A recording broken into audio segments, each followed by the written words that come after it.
আসসালামু আলাইকুম ওয়া রাহমাতুল্লাহ। ফ্রেন্ডস, আপনি যদি ফেসবুক ব্যবহার করে থাকেন আর ফেসবুক থেকে আর্নিং করবেন কিংবা করতেছেন যদি ভাবেন কিংবা হয়, তাহলে এই ভিডিওটা খুবই গুরুত্বপূর্ণ, যেটা রিসেন্টলি ঘটে গেছে আমার সাথে।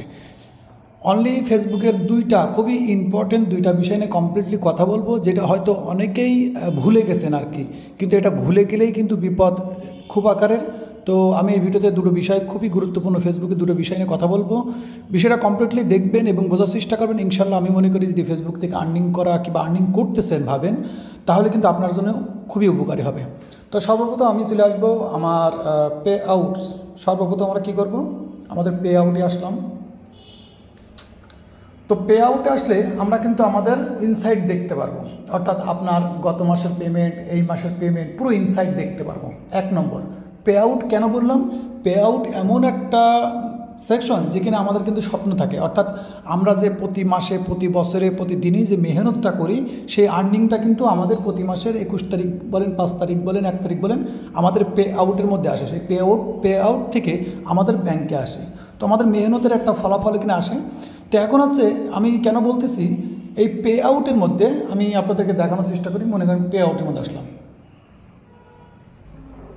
তো পে আউটে আসলে আপনি একটু স্ক্রল ডাউনকে নিচে আসবেন। নিচে আসলে দেখবেন যে এখন না আমি ভুল শুধরে গেছে। তো এখানে দেখেন 1টা 2টা 3টা। এখন বলবেন এই 1টা 2টো 3টে কী? এই 1টা 2টো 3টে আছে আমার পে আউটের অ্যাডমিন।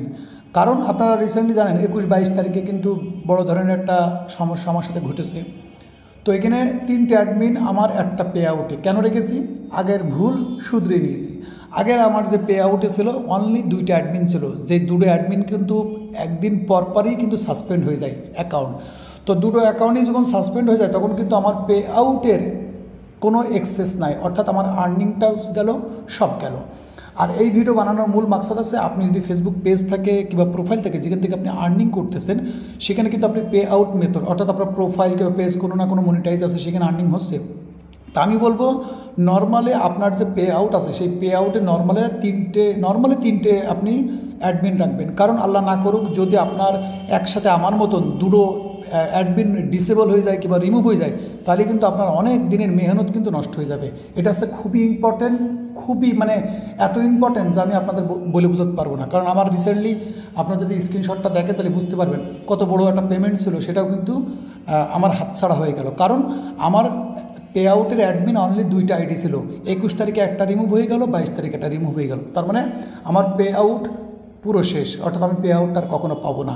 যদি আইডি ফিরিয়ে দেয় আল্লাহ পাক তাহলে হবে। ওকে, এটা ছিল 1 নম্বর। অর্থাৎ আপনার পে আউটের মধ্যে নর্মালি 3টে অ্যাডমিন রাখবেন।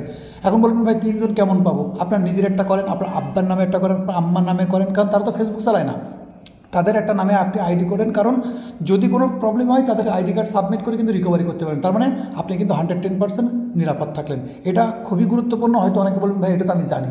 আপনি জানেন, কিন্তু আমি যেটা জানার পরেও ভুল করেছি যে আমার 2টো অ্যাডমিন ছিল, একসাথে 2টো রিমুভ হলো। আমি কল্পনা করতে পারিনি যে 2টো একসাথে রিমুভ হতে পারে। ওকে, তা আমি বলবো যে অবশ্যই আপনি যদি ফেসবুক থেকে এই মুহূর্তে আর্নিং করেন, ইনকাম করতেছেন, তা আমি বলবো আপনার পে আউটে নর্মালে 2টা 3টা এমনকি 4টে অ্যাডমিন বানিয়ে রাখেন। এইটা গেল প্রথম জিনিস। দ্বিতীয় নম্বরে আছে একই সেম, সেটা হচ্ছে আপনার একটা পেজ আছে। ওকে, আপনার একটা পেজ আছে সেম সিস্টেমে। মনে করেন আপনার একটা পেজ আছে, সেই পেজে আপনার একটা কিংবা 2টা অ্যাডমিন আছে। আমি বলবো 3টে করেন, আপনার পেজের উপরে 3টে করেন। কারণ রিসেন্টলি কিন্তু আমার প্রায় 350 পেজ 2টা আইডির মধ্যে ছিল, সব চলে গেছে। এই জন্য বলবো যখনই পেজ বানাবেন আপনার পেজে নর্মালে 2টো 3টে অ্যাডমিন রাখবেন, ওই একই সিস্টেমে পে আউটের মতন। কারণ আমার কাছে এটা খুবই ইম্পর্টেন্ট। হয়তো অনেক ভাই ব্রাদার বলবেন ভাইয়া এটা তো আমরা জানি, পারি, করি, তারপরে বলবো যারা নতুন আছে, নতুন শিখতেছে, জানতেছে, তাদের সাথে এরকম ঘটনা। কারণ দুর্ঘটনা যার সাথে ঘটে তার একটা এক্সপিরিয়েন্স থাকে আলাদা। এটা হয়তো আপনাদের অনেকের নাও থাকতে পারে যে না আমার তো কখনো ডিসেবল হয় না, কিন্তু আমার হয়েছে, আমি যা দেখেছি, পেয়েছি, বুঝেছি। তো আমি বলবো যে আপনার পে আউটে যেরকম 2-3টে অ্যাডমিন রাখবেন সেম সিস্টেমে, কিন্তু আপনার যে পেজ বানাবেন, পেজ যেখান থেকে আপনি আর্নিং করবেন কিংবা কাজ করতেছেন, সেখানেও আপনি কিন্তু নর্মালি 2-3টা নর্মালি 3টে রাখেন, আমার মতে মনে হয় 3টে অ্যাডমিন রাখবেন। আপনার নামে রাখতে পারেন, আপনার আব্বুর নামে রাখতে পারেন, আম্মুর নামে রাখতে পারেন, আপনার রিলেশনের মধ্যে যারা আপনার কাছেই থাকে আর কি, এরকম মানুষের আইডি বানিয়ে সেখান থেকে আপনি অ্যাডমিন দিয়ে রাখতে পারেন ইনশাল্লাহ। কারণ এই ভিডিওটা আমার কাছে গুরুত্বপূর্ণ, আমি মনে করি যে এটা একসময় হয়তো কারো না কারো গুরুত্বপূর্ণ হবে। যদি এই জিনিসটা আপনাদের কাছে হেল্পফুল কিংবা ইনফরমেশনফুল মনে হয় তাহলে অবশ্যই কিন্তু আপনি কমেন্ট করতে ভুলবেন না। কারণ এই বিষয় যে কত সেন্সিটিভ আমি নিজে বুঝতে পেরেছি, এটা যার সাথে ঘটতেছে সেরকম যদি কোনো ভদ্রলোক এখানে ভিডিওটা দেখে সে কিন্তু অবশ্যই কমেন্ট করবে যে ভাই হ্যাঁ আপনি ঠিক বলেছেন। তো এটা ছিল ছোট্ট একটা ইনফরমেশন যেটা আমি লম্বা করে দেওয়ার চেষ্টা করলাম, এটা আমার নিজের এক্সপিরিয়েন্স, জাস্ট আপনাদের মধ্যে ইনফরমেশনটা শেয়ার করে রাখলাম যাতে করে আপনারা যেন সাবধানতা অবলম্বন করতে পারেন, যাতে আপনাদের সাথে এরকম না দুর্ঘটনা ঘটে, অর্থাৎ আপনারা সেফ থাকতে পারেন। তো ভিডিওটা কেমন লাগলো আর এই বিষয়ে যদি আপনাদের কোনো মতামত থাকে অবশ্যই কমেন্ট করে রাখতে পারেন। ততক্ষণ ভালো থাকবেন এবং নিজের খেয়াল রাখবেন। আল্লাহ হাফেজ।